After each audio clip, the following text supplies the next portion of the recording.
kisah tentang seorang sahabiat namanya Ummu Salamah. Saking cintanya dengan suaminya, semerap nama suaminya Ummu Salamah.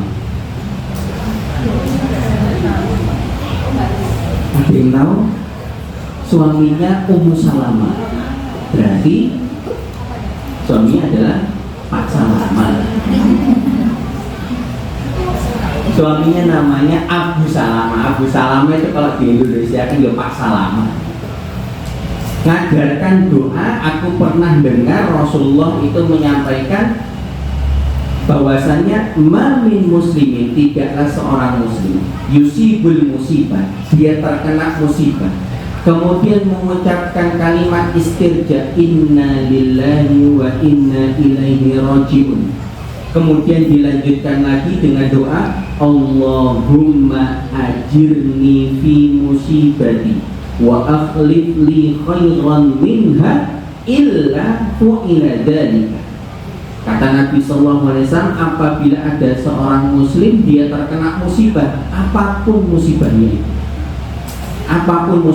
dia mengucapkan yang pertama kali keluar dari lisannya adalah kalimat istirja inna lillahi wa inna ilaihi rajiun, sesungguhnya semuanya itu milik Allah dan semuanya akan kembali kepada Allah. Kemudian dia lanjutkan dengan berdoa, karena di antara waktu mustajab itu adalah waktu seseorang ketika berdoa saat terkena musibah. Dia berdoa minta kepada Allah, Allahumma ajirni fi musibati, ya Allah berikanlah pahala di balik musibahku ini. Wa akhlif li khairan minha, kemudian berilah aku ganti yang terbaik dari musibahku ini. Sampai kemudian suami istrinya Ummu Salamah, Pak Salamah tadi, meninggal dunia. Dipraktekkan ilmu yang diajarkan sama suaminya itu. Suaminya meninggal dunia, Ummu Salamah kemudian berdoa Allahumma ajirni fi musibati. Setelah inna lillahi wa inna ilaihi rajiun, dia berdoa minta kepada Allah Allahumma ajirni fi musibati wa akhlif li khairan minha, ya Allah berikanlah pahala di balik musibahku ini dan mohon berikanlah ganti yang terbaik dari musibahku ini. Sampai kemudian Ummu Salamah itu bertanya-tanya, ya sudah, saya sudah ikhlas, Abu Salamah ini meninggal dunia, pahalanya berharap di sisi Allah, tinggal yang ketiga ini, kira-kira siapa gantinya Abu Salamah? Ummu Salamah merasa, wah sudah gak habis, pokoknya Abu Salamah itu suami yang the best, gak ada yang terbaik kecuali Abu Salamah. Sampai kemudian, tapi gak mungkin doa saya ini salah, doa ini yang ajarkan suami saya dapatnya diajarkan dari Rasulullah. Sampai kemudian setelah selesai masa iddahnya, semarang masa iddah gitu, saya tidak perlu mengajarkan fikih apa di sini. Masa iddah itu masa iddah itu masa menunggu lah. Masa menunggu, kalau iddahnya seorang istri yang ditinggal wafat sama suaminya sampai 3 kali suci. Okay. Kalau iddahnya wanita yang hamil sampai anaknya ini lahir, itu beda-beda. Itu pelajaran fikih dengan murojaah lagi. Sampai kemudian yang ketiga, Ummu Salamah ini tanya siapa kira-kira yang terbaik yang menggantikan Abu Salamah. Setelah selesai masa iddahnya, ternyata datang lamaran dari Rasulullah SAW. Kemudian Ummu Salamah menyampaikan, oh ternyata ini jawabannya. Ketika kita ikhlas menerima musibah dari Allah Subhanahu wa Ta'ala, berharap pahala di sisi Allah Subhanahu wa Ta'ala, kemudian kita berdoa minta diganti yang lebih baik, ternyata Allah Ta'ala kabulkan. Makanya kembali ibu-ibu dharma wanita persatuan Sabidakumullah, ketika seseorang mendapatkan musibah, itu jangan hanya sekedar dilihat musibahnya saja, karena bisa jadi di balik musibah itu ada kebaikan yang Allah Ta'ala berikan. Contoh, Nabi Muhammad SAW menyampaikan dalam hadis yang diriwayatkan oleh Imam Al-Bukhari dan Imam Muslim dari sahabat sekaligus Ummul Mukminin Aisyah radhiyallahu taala anha, Rasulullah menyampaikan, ma min muslimin musibatan illa kafarallahu biha min khotoya hatta yushiku syauka. Kata Nabi SAW, tidaklah seorang muslim dia terkena musibah, kemudian dia berharap di balik musibahnya itu Allah Subhanahu wa Ta'ala akan menghapuskan dosa-dosanya hatta yusiku syauka, sampai misal ada duri yang menancap di kakinya, itu juga musibah. Tapi karena dia ikhlas karena Allah Subhanahu wa Ta'ala, diharapkan musibah itu nanti akan menghapus dosa-dosa. Makanya ibu-ibu jamaah sekalian, hafizahumullah, ujian dari Allah Subhanahu wa Ta'ala itu tidak harus selalu yang susah-susah. Nggak mesti ujian itu sesuatu yang nggak enak. Kadang ada ujian itu yang enak. Contoh, di dalam Al-Quran nanti di surat Al-Qasas, tepatnya di ayat yang ke-27, ada kisah tentang sepupunya Nabi Musa. Jangan sering dengar namanya ini, yaitu namanya Qarun. Qarun itu sepupunya Nabi Musa. Ketika miskin melarat itu taat ibadah. Qarun itu ketika miskin taat ibadah, termasuk pengikutnya Nabi Musa alaihi salam. Tapi kemudian ada masanya Qarun ini belum melarat mungkin. Mulai biyen ya munyamin urip nuwai. Tapi kebetulan punya privilege kalau sekarang, privilege tepanan, di sepupu Nabi Rasul, dungoy mustajab, tak dalam dungo anak sepupuku supaya didoakan saya jadi orang kaya. Nabi Musa sudah ingatkan, sudah terima saja, ponaan saja, nerima yang pandu. Sudah Allah kasih seperti ini, sudah disyukuri saja.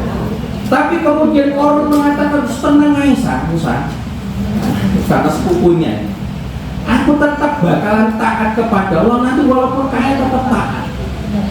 Tapi Nabi Musa tetap mengajar, sudah nerima saja.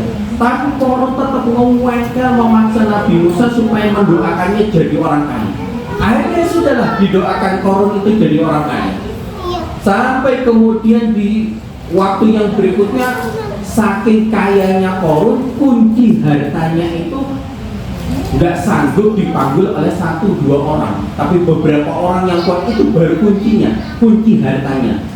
Bagaimana dengan hartanya? Bagaimana kemudian isi dari berangkasnya itu?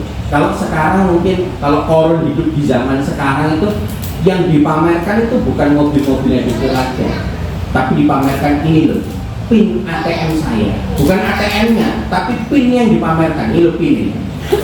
Saking kayanya. Tapi ketika disuruh taat kepada Allah Subhanahu wa Ta'ala, suruh menginfakkan hartanya, Qarun kemudian menyampaikan, innama utituhu ala ilmin indi. Aku semuanya dapat kekayaan ini adalah hasil kerja kerasku. Lupa dengan Allah, lupa dengan ibadahnya. Nah ini pelajaran ibu jamaah sekalian dan wanita hafizahullah. Seringkali manusia ketika diuji dengan sesuatu yang gak enak itu seringkali berhasil. Tapi kalau diuji dengan yang enak-enak, dikasih kekayaan, belum tentu berhasil. Makanya kenapa kemudian ujian itu kita nggak bisa milih.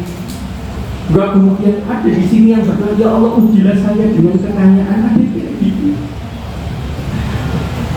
Karena belum tentu kalau kita diuji dengan kekayaan kita berhasil. Tapi kita belajar ujian apapun, mau itu sesuatu yang gak enak ataupun sesuatu yang enak, semuanya ada kuncinya masing-masing, yaitu kuncinya sabar. Sabar ketika mendapatkan musibah, sabar juga ketika mendapatkan nikmat. Contoh lagi, Nabi SAW pernah menyampaikan tentang 4 wanita yang terbaik yang ada di surga. Kalau laki-laki yang terbaik itu banyak, karena didominasi Nabi Rasul. Tapi kalau 4 wanita yang terbaik, ini hadiahnya masih ada, masih saya simpan hadiahnya. Nabi SAW pernah menyampaikan tentang 4 wanita terbaik yang ada di surga. Monggo yang bisa menyebutkan. Silakan, monggo. 1 Siti Khadijah, 2 Siti Fatimah, 3 Aisyah, 4 ada bocorannya. Bagi 2 ya, berarti bagi 2 hadiahnya. Siti Maryam, Siti Khadijah, Siti Fatimah, Siti Aisyah, Maryam. Dari 4 benar 3, lumayan lah. Monggo, ini ada hadiahnya. Bisa saya nggak jualan, jangan dilihat dari ininya. Tapi monggo Bunda bisa dipilih. Saya nggak jualan di sini, ini hadiah. Monggo. Yang di matchingkan barangkali, ini matching. Monggo. Nanti bisa dibagi tadi sama yang di sebelahan berarti. Oke. Amin. Dan deal yang itu dilarang. Oke, masih ada 1 tenang. Nabi SAW menyampaikan khairun nisa'i ahlil jannah, 4 wanita terbaik yang jadi penghuni surga. Jadi wanita kalau masuk surga itu wanita terbaik. Tapi di antara yang terbaik yang ada di surga ada 4 nama. Dengan ingat baik-baik. 1 sudah disebutkan, Khadijah bintu Khuwailid, istrinya Rasulullah. Yang kedua anaknya Fatimah bintu Muhammad, anaknya Khadijah, Fatimah. Yang ketiga adalah Maryam bintu Imran, ibunda dari Nabi Isa alaihissalam. Nah, yang nomor 4 ini jenengan nggak kira? Asia, bukan Aisyah, tapi Asia bintu Muzahim, Imro'atu Fir'aun, istrinya Fir'aun. Jadi Fir'aun itu punya istri yang solihah. Fir'aun. Ini menunjukkan karena bisa jadi gini, ibu yang dirahmati oleh Allah Subhanahu Wa Taala. Ini nanti silakan didiskusikan dengan bapaknya di rumah. Kira-kira soal omongan apa kalau sekarang itu bahasanya apa? Kalau sebelum tidur itu piloto. Kalau saya bilang omongan sekarang istilah piloto. Jadi sebelum tidur ngomong sama bapaknya, nah kira-kira kita ini bersama itu apa hanya sekedar sampai di dunia saja atau berjalan bareng di surga sama-sama. Kalau memang ingin di surga nanti sama-sama, ayo dirayakan bareng-bareng. Jangan sampai seperti Asia, tinggal bersama dengan Fir'aun di istana dengan semua fasilitas kerajaan. Kira-kira ini dengan kalau ditawari tinggal dengan suami di rumah yang biasa-biasa saja ala kadarnya, atau pilih tinggal di kerajaan dengan semua fasilitas tapi suami kayak Fir'aun, pilih mana? 1 atau yang kedua? Atau pilihan yang ketiga, tinggal di kerajaan tapi suaminya soli. Tapi itu tadi kita nggak bisa begitu. Akhirnya kemudian dari pelajaran buat kita, ada keluarga itu yang bersama di dunia, tapi ketika di akhirat itu terpisah. Asia di surga, suaminya Fir'aun ternyata ada di neraka. Atau kebalikannya, Nabi Nuh dengan Nabi Lut, Nabi Rasul, tetapi ada di antara istrinya Nabi Nuh dan Nabi Lut itu yang membangkang. Si suaminya ada di surga, istrinya di neraka. Atau seperti Nabi Muhammad, nah ini idealnya kayak gini, suami istri bareng di dunia, bareng juga di surga. Atau ada yang keempat, bareng di dunia, bareng lagi di neraka. Kelompok mainan rokok.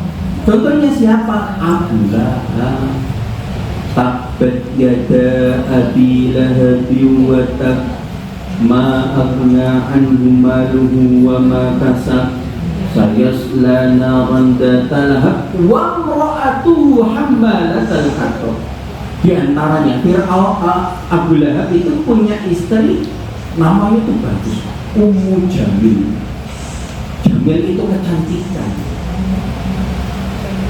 sudahlah anak bangsawan, cantik, tetapi tidak dihiasi dengan akhlak yang baik. Akhirnya mendukung kedoliman suaminya, bareng ketika di dunia, bareng lagi di nah, masing-masing ini ibu yang dirahmati Allah Subhanahu wa taala, baik Khadijah, Fatimah, Maryam, Asia, itu ada ujiannya masing-masing. Kalau ujiannya Asia yaitu takdir. Ya kok ini gue suami model ini bener Sofi, tapi ada yang kemudian Maryam, gadis cantik, tetapi kemudian dituduh melakukan perzinahan. Padahal ketika hamil ya sudah, itu kehendak dari Allah. Padahal selama hidupnya itu pernyataan Maryam sendiri di surat Maryam ada namanya, satu-satunya nama wanita di dalam Al-Quran yang secara jelas disebutkan cuma Maryam. Maryam sendiri menyampaikan ketika dapat kabar dari malaikat Jibril kalau dia akan melahirkan seorang anak, Maryam mengatakan, inni lam yamsasni bashar, bagaimana saya ini bisa melahirkan, jangankan interaksi dengan laki-laki, lawang disentuh laki-laki saja tidak bisa, nggak pernah. Kamu bagaimana bisa hamil? Tapi Allah punya kehendak, ya sudah. Fatimah ujiannya yaitu dalam kehidupan, punya suami Ali bin Abi Thalib, memang cerdas, solih, tetapi itu tadi, karena nggak mesti orang yang solih itu otomatis jadi orang kaya. Makanya kalau misalkan kepingin mengidam-idamkan enak paling dengan dua suami sing solih, belum tentu orang yang solih itu kemudian dikaruniai oleh Allah Subhanahu wa taala rezeki yang banyak. Ada orang-orang solih ternyata karakternya seperti Ali bin Abi Thalib. Fatimah dia siap dengan konsekuensinya. Atau yang keempat, Khadijah bintu Khuwailid. Walaupun dulu ketika dinikahi Rasulullah janda, tapi kan kaya. Ketika kaya menikah dengan Rasul, semua kekayaannya itu diberikan kepada Nabi Muhammad SAW. Nah ini kemudian agak sulit itu yang jadi Khadijah. Apalagi kemudian ada wanita-wanita yang punya kaidah dalam kehidupannya itu gini, tekmu tekku, tekku tekku. Hartanya suami itu hartanya istri, hartanya istri. Tapi enggak, Khadijah memberikan semua kekayaannya kepada Nabi Muhammad, bukan untuk foya-foya, tapi untuk kepentingan dakwah. Makanya penting diantaranya resepnya. Kalau kemudian kita masuk ke kuncinya, resepnya kalau kemudian ingin lulus ketika menghadapi ujian dalam kehidupan, nomor satu, perkuat keimanan kita kepada Allah Subhanahu wa taala. Harapkan di balik ujian itu satu, pahala di sisi Allah, penggugur semua dosa-dosa, kemudian mengangkat derajat. Itu yang pertama. Yang kedua, agar kemudian kita bisa kuat, punya mental yang kuat ketika menghadapi ujian kehidupan ini, ujian dari sisi manapun ataupun dari sisi siapapun, diantaranya yaitu berkawan dengan kawan-kawan yang soleh. Kalau ibu-ibu ya berkawan dengan kawan-kawan yang soleh. Alhamdulillah di sini pergaulannya, circle-nya orang-orang yang baik. Kalaupun ada masalah, kemudian bisa ada yang membantu. Nabi Sallallahu Alaihi Wasallam menyampaikan, ad-dinul mar'i ala falilihi falyandur ahadukum man yukhalil. Agama seseorang itu baik atau tidaknya tergantung dengan siapa dia berkawan. Falyandur ahadukum man yukhalil, maka perhatikanlah dengan siapa kalian bersahabat. Dan yang terakhir diantaranya, kuncinya agar kemudian kuat menghadapi ujian dalam kehidupan, terkhusus dalam berumah tangga. Karena memang contoh ini sebagai penutup, Nabi Muhammad SAW itu dalam kehidupan rumah tangganya bahkan pernah ada piring yang pecah. Rumah tangganya Rasulullah itu Mungkin ini belum pernah dengar kisahnya. Pernah ada sampai piring yang pecah. Ya, kalau sekarang piring yang dilempar, piring terbang itu. Ketika Rasul ada tamu, kebetulan saat itu gilirannya di rumahnya Aisyah. Istri Rasulullah yang lain kemudian ingin membantu. Biar ringan, biar ono simbol-simbol buat tamu ini.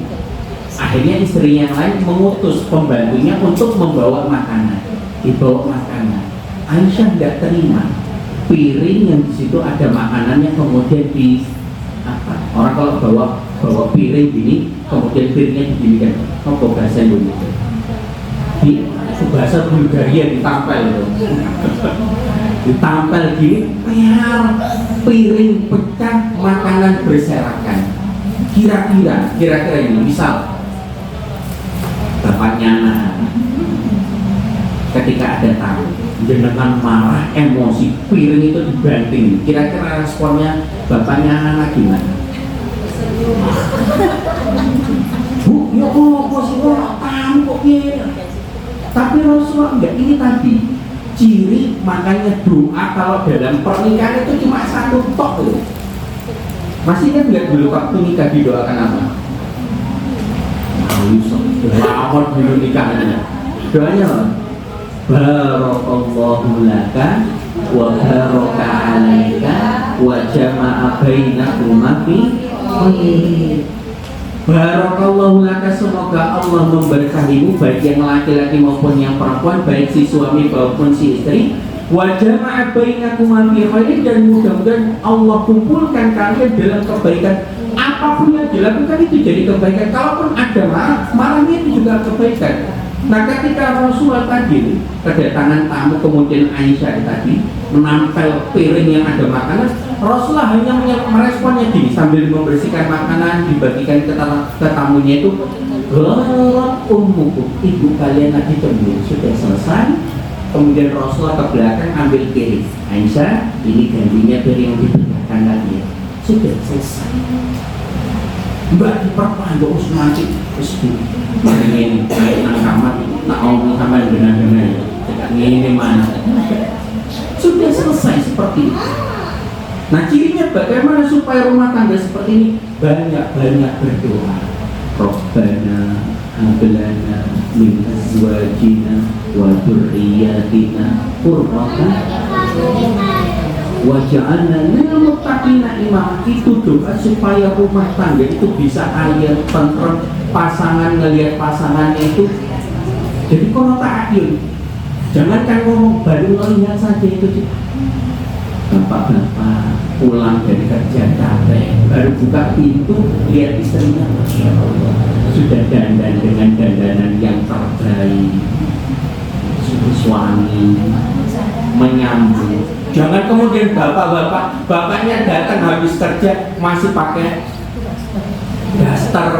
dasternya yang vintage ya. Lagi masos sambil pegang sutil ya, kemudian masih ada aroma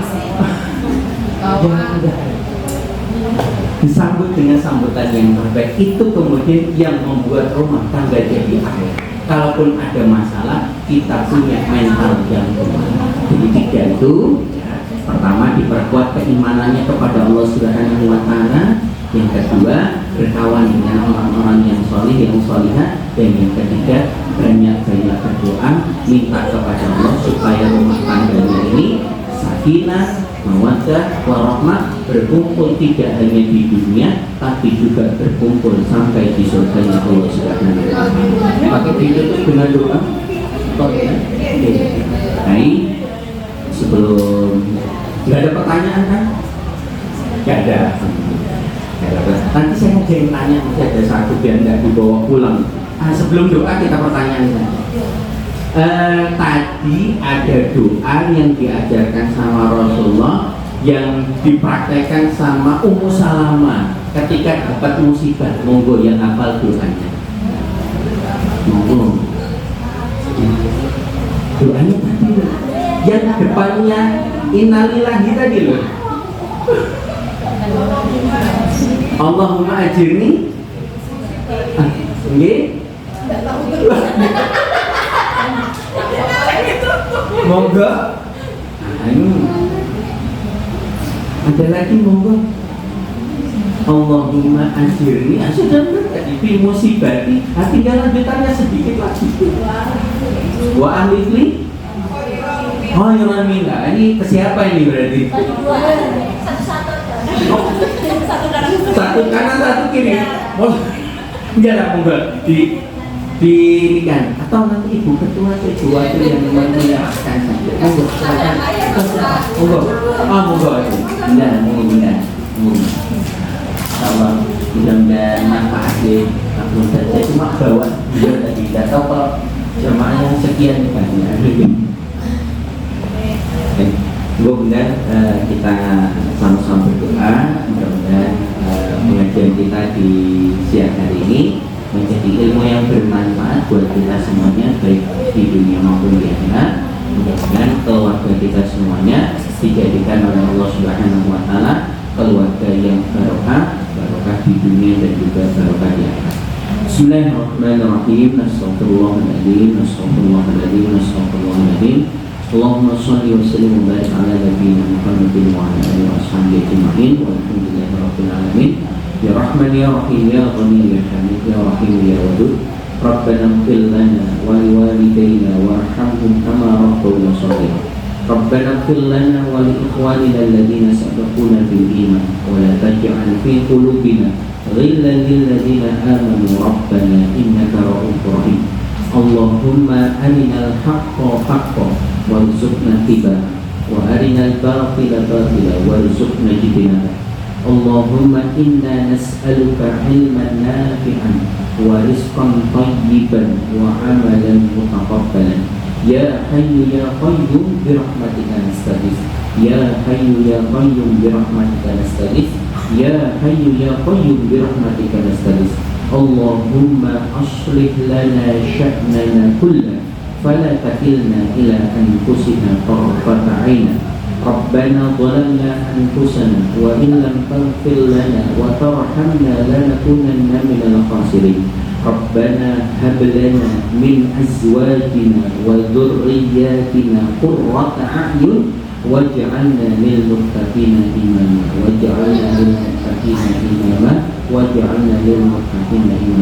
Rabbana taqabbal minna innaka antas samiul alim wa tub 'alaina innaka antas tawwabur rahim. Rabbana atina fid dunya hasanah wa fil akhirati hasanah wa qina adzabannar.